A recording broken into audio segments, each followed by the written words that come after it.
Fala, nação santista, como vocês estão? O Santos estressou vocês hoje? Hoje não. Meu nome é Gabriel Zupo, do canal Sincero Santos. Não se esqueça de se inscrever no canal, curtir e compartilhar o vídeo e ativar o sininho.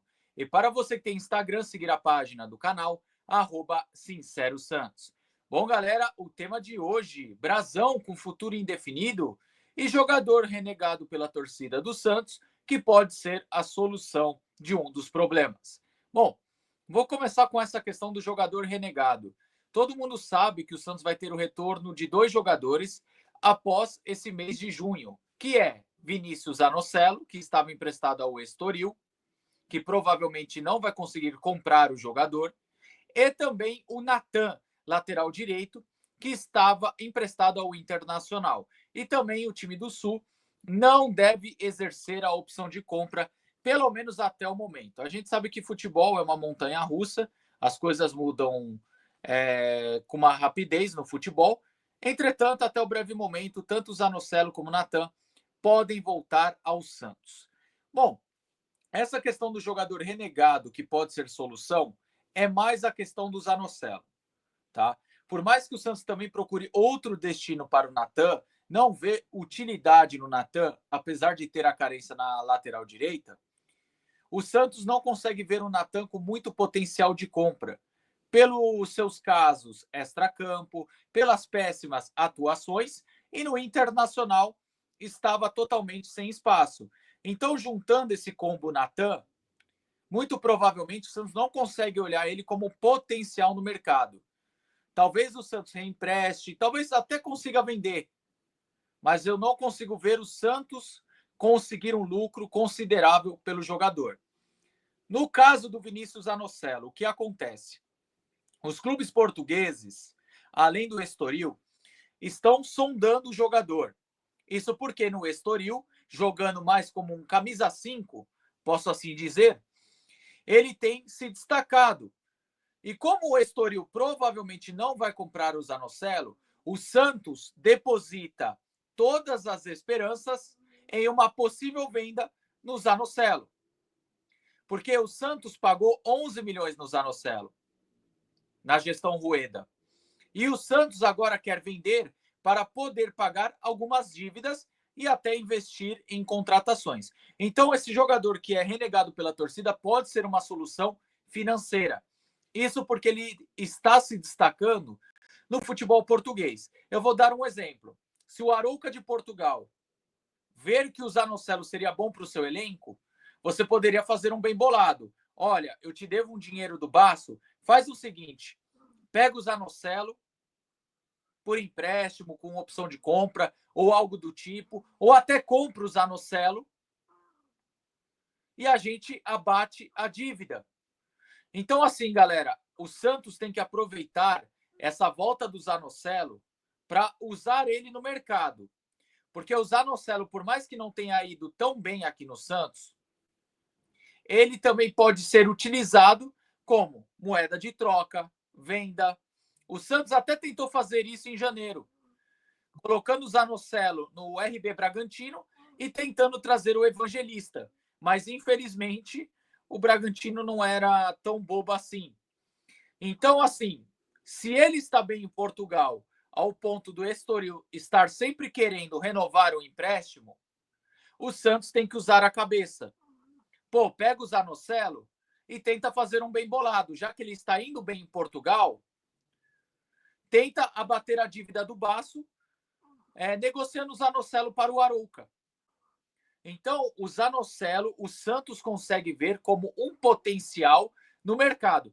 Não estou falando que vai ser 10, 15 milhões de euros, mas pelo menos o Santos aí no Zanocelo pode conseguir de 2, 3, vamos falar de uma forma extremamente otimista, até 5 milhões de euros, pela sua boa passagem em Portugal. Então, o Santos aposta muito que Vinícius Zanocelo pode ser o jogador que pode solucionar problemas financeiros no clube. Não solucionar problemas graves, mas pelo menos evitar um possível transfer ban, que dia 24 entre em vigor se o Santos não pagar o Arouca de Portugal. Beleza? Bom, agora passando para a segunda notícia aqui desse vídeo, Brasão com futuro indefinido. Segundo o Diário do Peixe, através do Lucas Barros, o Brasão tem um futuro incerto. Um dos destaques do Santos na temporada, Gabriel Brasão vem chamando a atenção de clubes do exterior, como Galatasaray, Porto, Chelsea e 2 times da Itália. Apesar do interesse, o goleiro preferiu evitar falar sobre uma possível saída e reforçou o quanto está satisfeito com o momento que vive no clube. Brasão destacou a gratidão pelo apoio da torcida e pela chance recebida no momento mais delicado de sua carreira.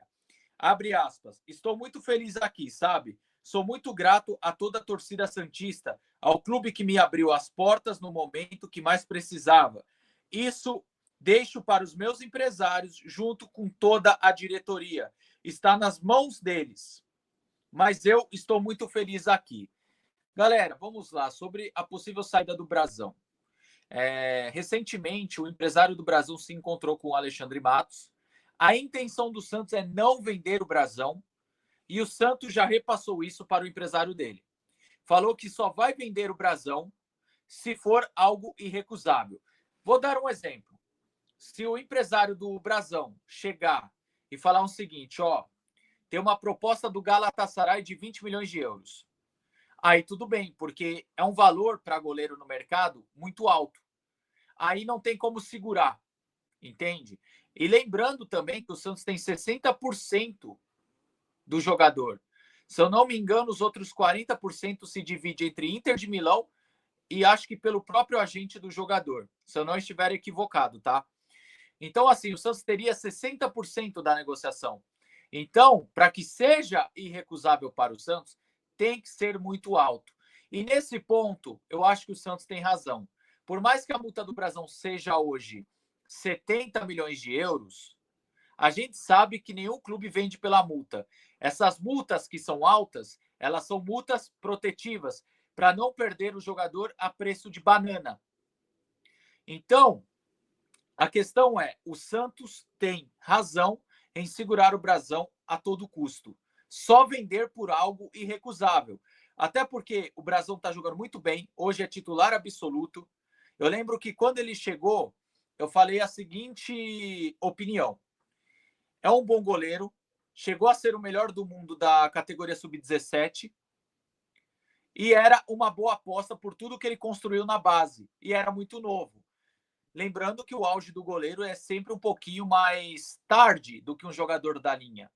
Um jogador da linha chega no seu auge ali nos 25, 26 anos. Já o goleiro geralmente atinge seu auge ali perto dos 30 anos ou um pouquinho a mais. Então, eu acho que naquela época o Santos tinha feito uma boa aposta e está aí comprovado. Ele teve um início, sendo bem honesto, oscilando, onde fez uma boa partida, depois outra partida ruim, depois voltou a ir bem. Então, assim, ele foi conquistando aos poucos a torcida do Santos e a confiança do time quando ele está no gol. Então, eu acho que hoje o Santos não pode perder o Brasão. Ele está numa lista minha de jogadores que o Santos não pode vender de jeito nenhum. Você pode até colocar nos comentários aí se você tem essa mesma opinião que eu. Se você acha também que o Brasão é um dos jogadores que o Santos não pode perder de jeito nenhum. Então, galera, eu acho que o Santos faz certo em segurar o Brasão o máximo que puder. Em relação ao reserva, João Paulo, eu gosto. Acho que goleiro o Santos está bem servido. Brasão titular, João Paulo reserva. Até saiu uma notícia esses dias também que o Matos conversou com o João Paulo para segurar um pouco ele. Não sei se falou isso com medo de vender o Brasão ou se isso vazou para valorizar o João Paulo no mercado. A única coisa que eu posso falar para vocês que todo time grande, time que sonha com coisas grandes no campeonato, ele sempre tem 2 bons goleiros. Por quê? O titular e o reserva tem que ser bom. Porque o titular, vira e mexe, pode ficar suspenso, pode machucar. E você não pode ter um reserva ruim. Lembra em 23 que a gente tinha o Vladimir de reserva? Então, se o Santos perder o Brasão, vai precisar correr atrás de um goleiro para brigar por posição com o João Paulo, ou pelo menos um reserva de alto nível. E se perder o João Paulo, na minha opinião, vai precisar correr atrás de um reserva de alto nível para que o Brasão não caia na questão do rendimento, tá? Eu sei que muitos vão falar, mas e o João Pedro? Mas e o Rodrigo Falcão? O João Pedro é muito novo para o momento. A questão do Falcão voltou de lesão, não tem jogado tão bem no sub-20, mas isso, ele está recuperando o ritmo, tem potencial e vai ser um grande goleiro. João Fernandes, não tenho tanta confiança assim no garoto, não acompanhei tanto, eu vi ele naquela Copa do Catar ano passado e foi legal, mas nada excepcional. E o Diógenes, assim, por mais que tenha ido bem 2 amistosos e o jogo contra o Ituano, é uma incógnita, porque toda vez que ele vira o segundo goleiro, a diretoria do Santos fica desesperada atrás de outro. Sempre vaza na mídia que não tem confiança no Diógenes. Então, assim, se a diretoria já tem essa visão, se perder o Brasão, vai atrás de outro goleiro.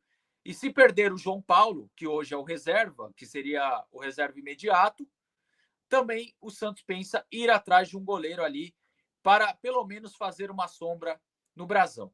Mas, no geral, o que eu posso concluir aqui é o quê? O Brasão é um grande goleiro, precisa só ajeitar alguns detalhes técnicos, como direcionar um pouco mais a bola e parar de espalmar para o meio, tá? E tirando a questão de concentração do jogo, tem alguns momentos que eu acho que ele perde um pouco a concentração.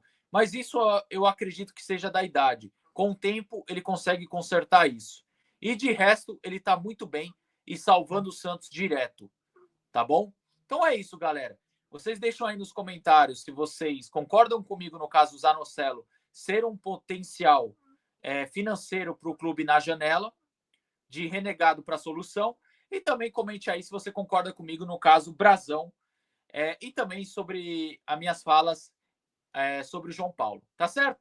Bom, gente, o vídeo é esse aí. Tamo junto. Até a próxima e sempre Santos.